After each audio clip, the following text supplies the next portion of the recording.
This program was made possible by viewers like you. Thank you. At IHM VCU, we've always been here for you. You are and always will be our top priority. We care about your financial health, and we are here. IHM VCU is a proud supporter of WQPT. Public Affairs programming on WQPT is brought to you by the Singh Group at Merrill, serving the wealth management needs of clients in the region for over 35 years. The bicyclists are back, and Hero Street's latest story in the cities.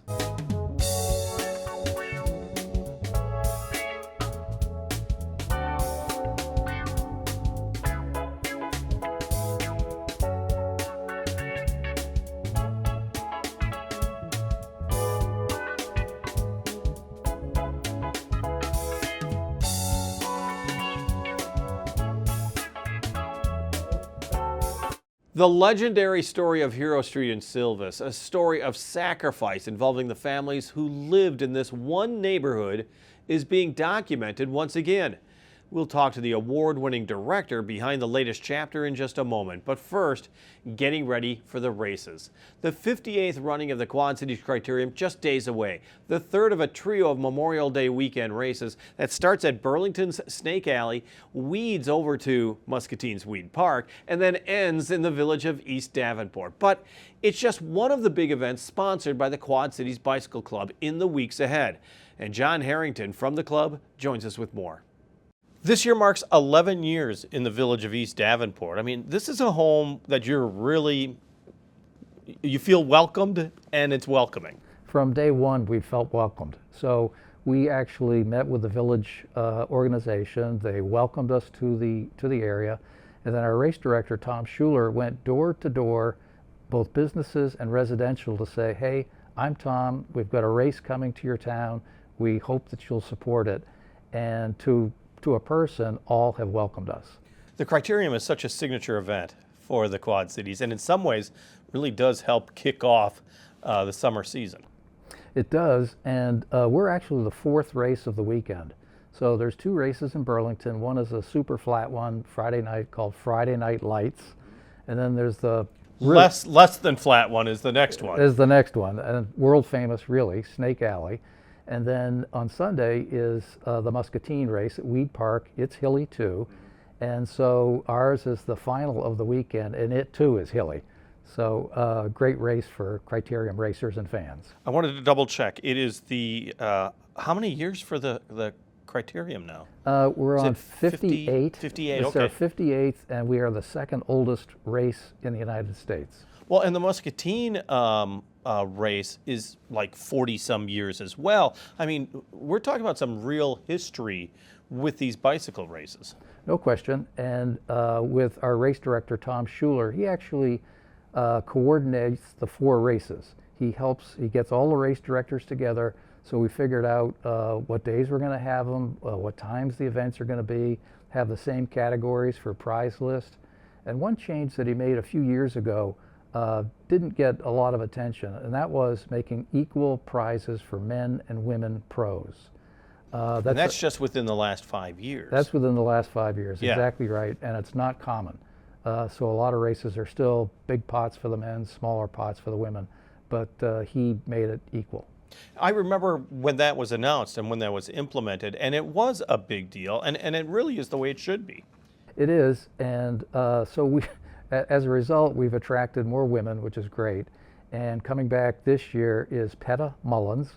So she's a 12-time Australian national champion, and she won our race a couple of years ago. She came in second last year. A wonderful person, and I'm going to talk about host housing now, because this is a real draw to the race. So my wife runs the host housing program, and it's similar to what John Deere Classic does, where people say, hey, my house is open, I'm willing to put up a team or a single racer, that kind of thing. And so we've probably got, I'd say, 14 host houses this year. And Peta has stayed at a good friend's of ours house, and we've gotten the chance to be friends with her, and she'll be part of this year's race too. What is the draw for Criterium? Because you think of it as just being local and regional bicyclists. It's more than that. It's more. We get teams from Colorado and California, and then from the East Coast, and then we've got some international ones. One of the draws that we had last year was the national championship races that are held every year in the United States weren't held on Memorial Day. They were held the week before.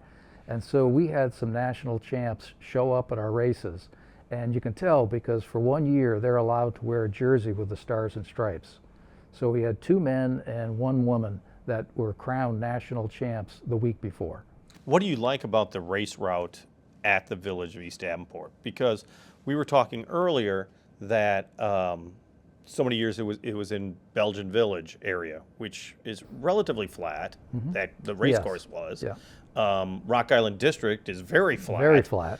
And now you're in an area that even Bix runners would recognize in some ways. Yes, and the one thing that we like about it is that the course is fan friendly. By having the hill in it, you've got a slower portion of the course. And so fans get the chance to be along the course, and especially at the very top, where the racers are grinding their way to the very top. So you get to see them working really hard as opposed to just flashing by on the corners. So it's a different appreciation for the fans. And you have different types of races throughout the day. Not only is it men and women, age groups as well, and even different styles of biking. Yeah, 2 that come to mind. One is the Kohler Electric Kids Race. Right. So it's you say, well, it's not competitive. Oh no, those kids are just hyper competitive. They cannot wait. And so we've got a 3-year-old one and a 4- and 5-year-old one and that kind of thing.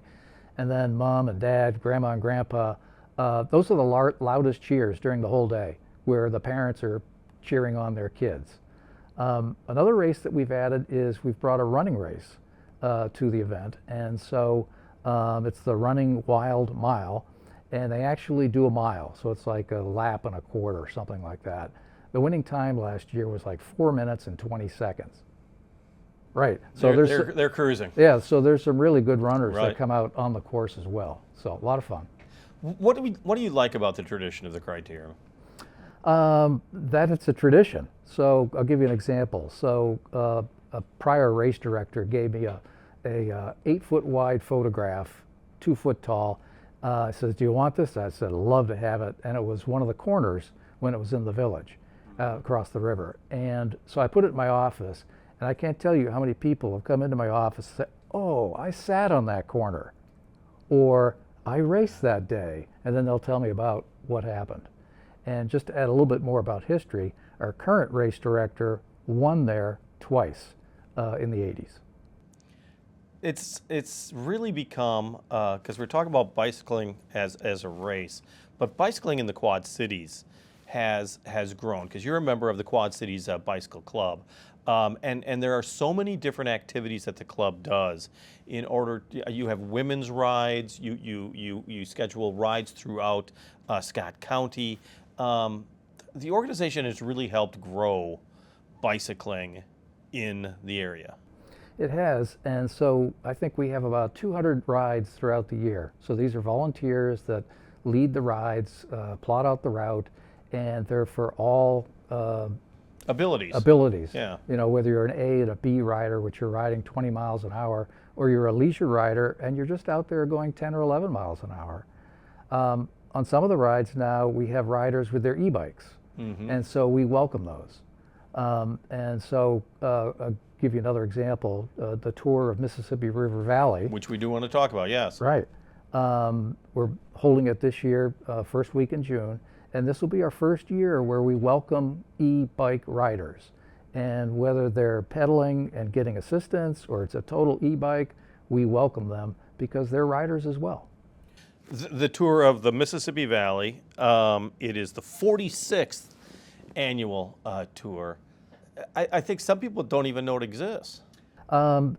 True, we were off the map for a couple of years because the team that ran it had run it too long. They retired. We thanked them for their service, and it took a while to find a new ride director, to be honest.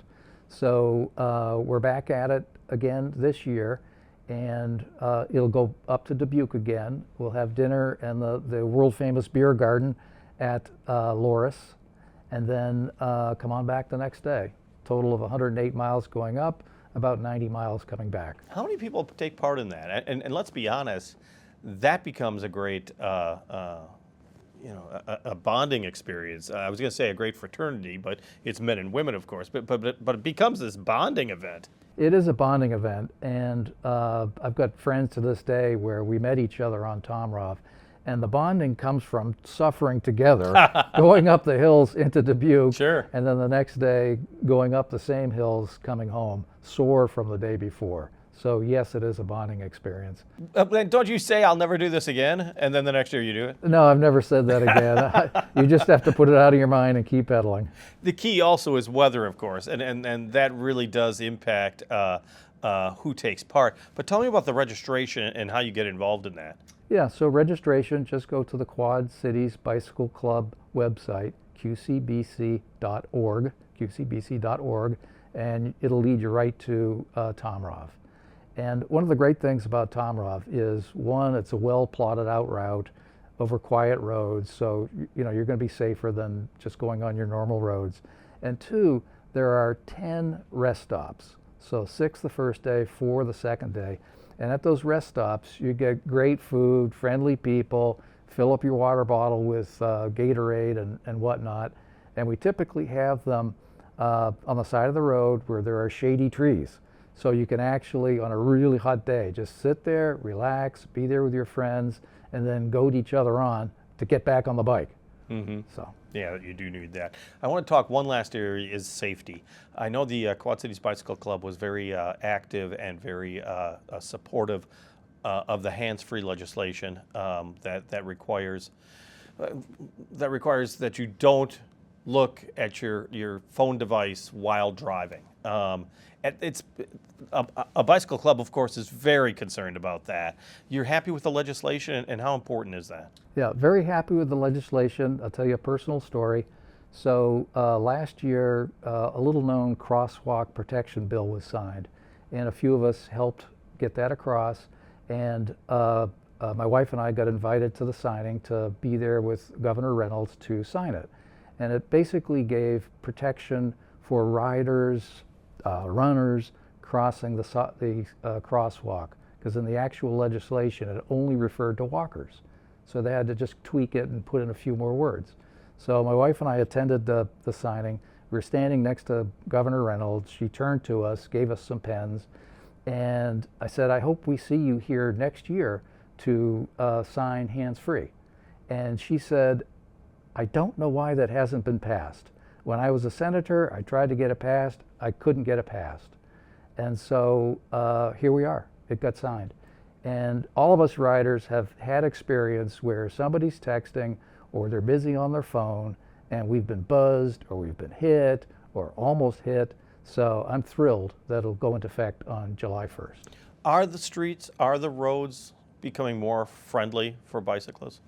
No. In Bettendorf, where I live, I used to ride on the roads all the time, and I don't any longer. I use the bike path or I ride gravel roads. And the reason is that one, you've got distracted driving, and two, you've got population growth, so there's more traffic. So we've had to migrate onto bike paths. In Davenport and in Bettendorf, bike paths are great, so we can do that. But we've had to do that just for those reasons.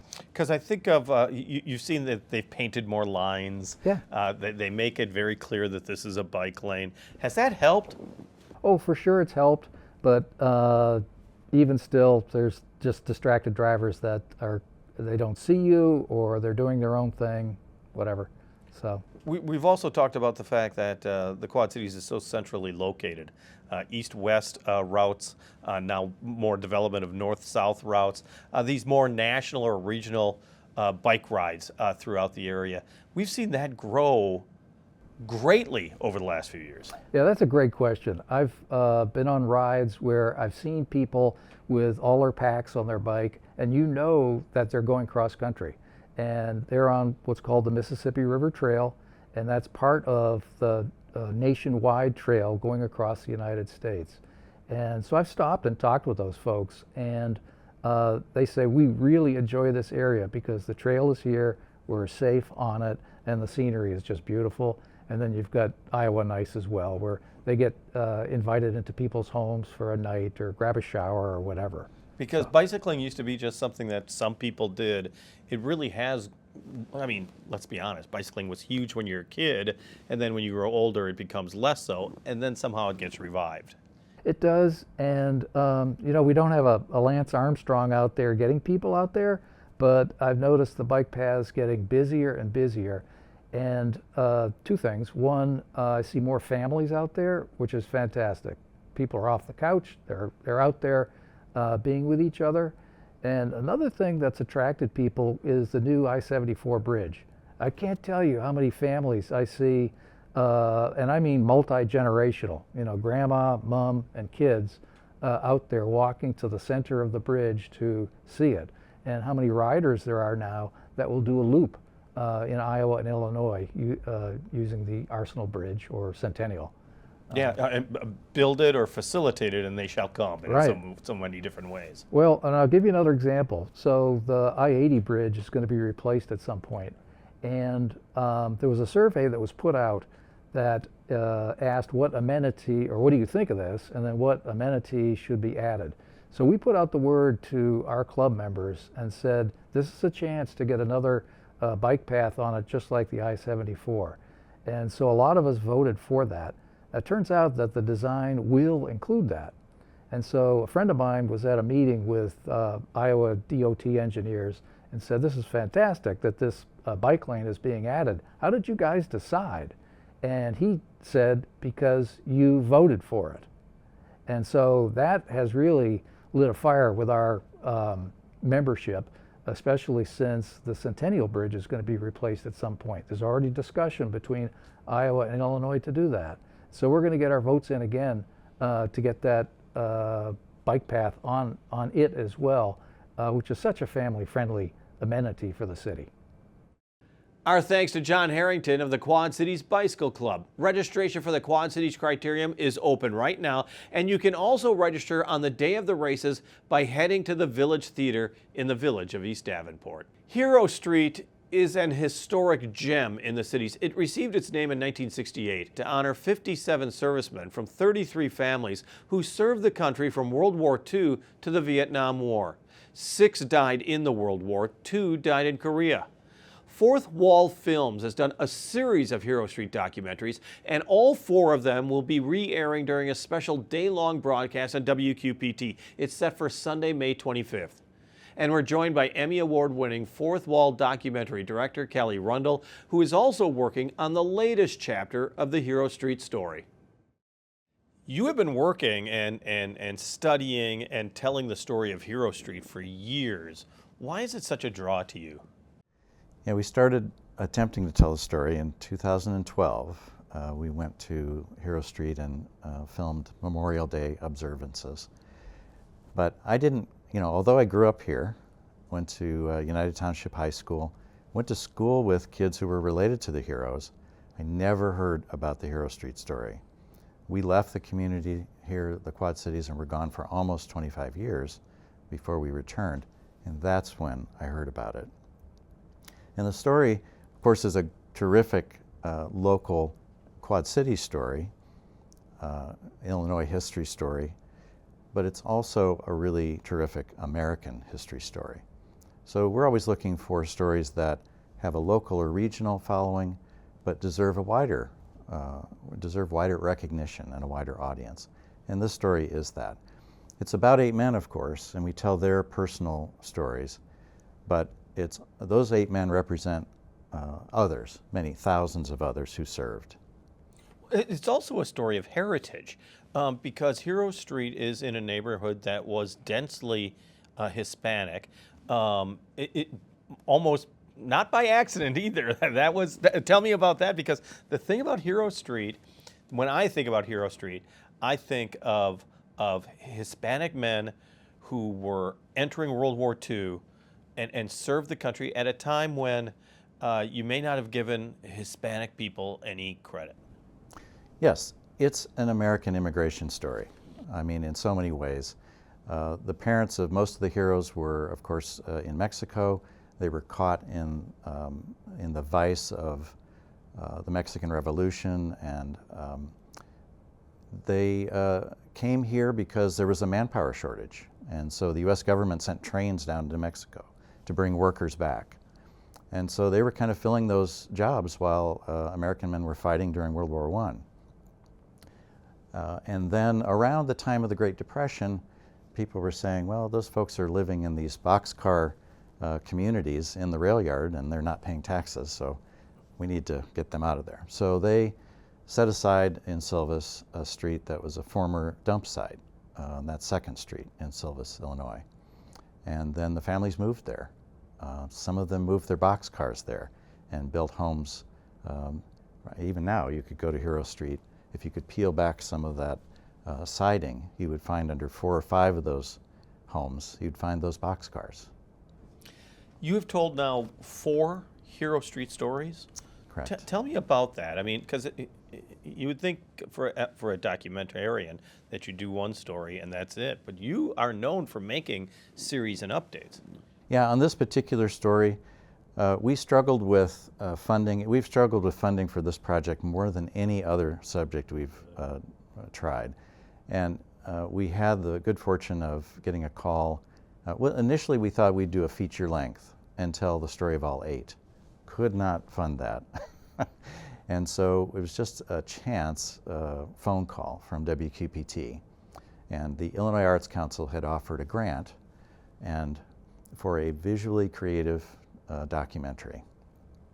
And at the time, they didn't have an idea, but they knew about the Hero Street thing. They knew it wouldn't tell the whole story, but Laura Adams said, well, what could we tell some part of the story?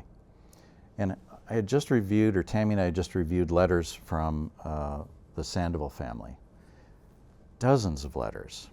And so we remembered, we were thinking about those letters and how interesting they are to look at. All kept during the World War II era. Yeah, there was a duffel bag full of these letters. And what a treasure trove. So visually interesting. Nobody writes letters anymore. The stamps are interesting. They're on base stationery, very colorful, interesting, beautiful handwriting, and a very personal telling of one soldier's story. So we settled on Frank Sandoval because we had a full set of letters from the time he was inducted until just a month before he was killed in combat. So we were able to tell his story basically through his own words, his own letters home. Hard to make anything less powerful than that. No, it really was. And then it kind of opened the door to the notion of telling this as a series of stories. Each film would tell an ordinary soldier's personal story, but also tell the audience something new about what Hero Street is all about, provide the context for that hero story, the war story, behind all of that, and then talk a little bit about the legacy, because there is very much a legacy of service coming out of that little street, somewhere between 100 and 200 service members over the years who have family ties to a 1.5 block long street in Silvis. And you're working on a 5th Hero Street documentary? We are. That will be premiering at the Putnam Giant Screen in November, around Veterans Day. Veterans Day, yes. Yeah. And that'll be the story of John Munoz. And that gets us into the Korean War part of it, because 2 of the heroes served during the Korean War. How important is it for you to tell these stories? Because they are people stories. A lot of people are calling Hero Street, obviously, heroes. I mean, the word is there. Well, you get excited about something you think is a great story, and you just want to tell that story. But there's a kind of a responsibility or a feeling of you really want to do the best you can, because you're, in a way, speaking for someone who's no longer here. Almost every responsibility. Story, yeah, almost every story we tell is that way. And if I find myself sort of whining about how difficult it is to make these Hero Street films, I remind myself of how difficult it was for these young men to go and to serve, many of them, if not all of them, in very difficult conditions. So I remind myself that I'm helping to tell their story, a story that they're not able to tell because they didn't make it home.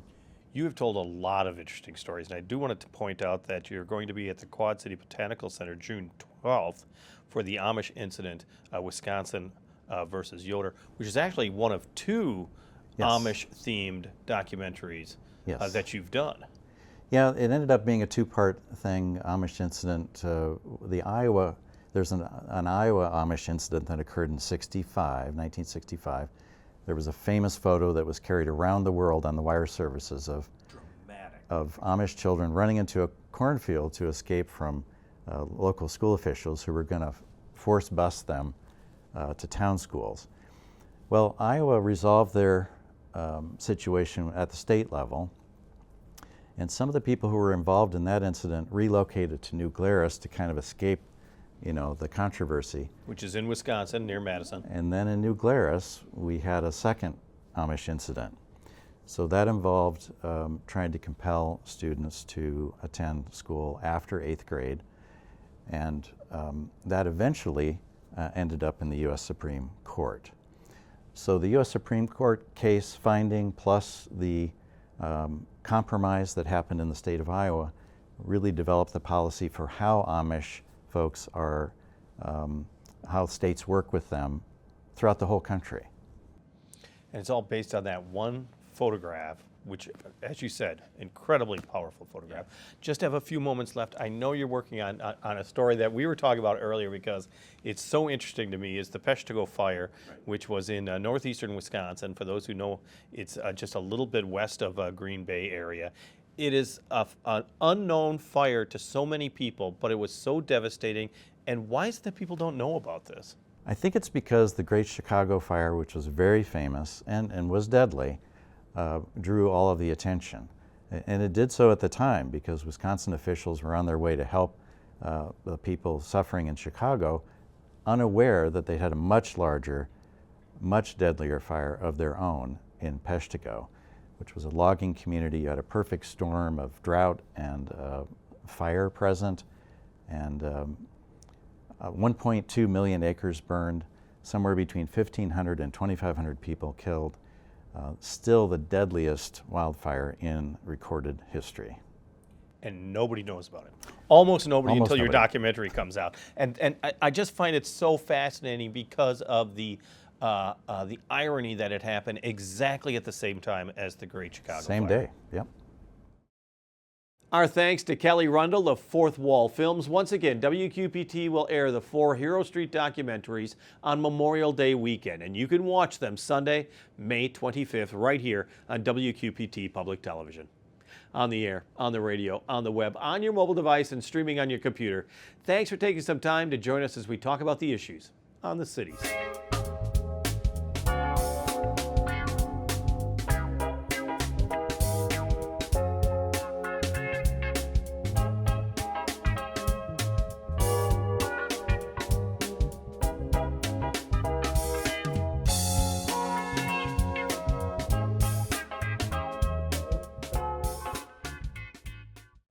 IHM VCU, we've always been here for you. You are and always will be our top priority. We care about your financial health, and we are here. IHM VCU is a proud supporter of WQPT. Public Affairs programming on WQPT is brought to you by the Sing Group at Merrill, serving the wealth management needs of clients in the region for over 35 years.